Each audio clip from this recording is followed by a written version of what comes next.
আমি আজকে আমার সোনামণি ভাগ্নিকে আজকে আমি মুখে ভাত খাওয়াবো। ও আজকে আমি খাওয়াবো আর ও আম করে খাবে। ওকে ভাত খাওয়াবো, ওকে ইলিশ মাছ খাওয়াবো, ওকে কাতলা মাছ খাওয়াবো, ওকে আমি পায়েস খাওয়াবো, ওকে আমি আলু ভাজা, পটল ভাজা, শাক ভাজা আরো অনেক কিছু খাওয়াবো।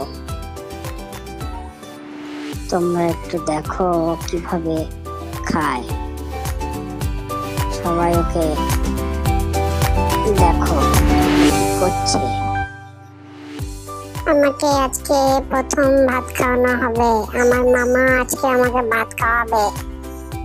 আমি ভাত খাবো, পায়েস খাবো, ইলিশ মাছ খাবো, কাতলা মাছ খাবো, আলু ভাজা খাবো, শাক ভাজা খাবো, আরো অনেক কিছু খাবো।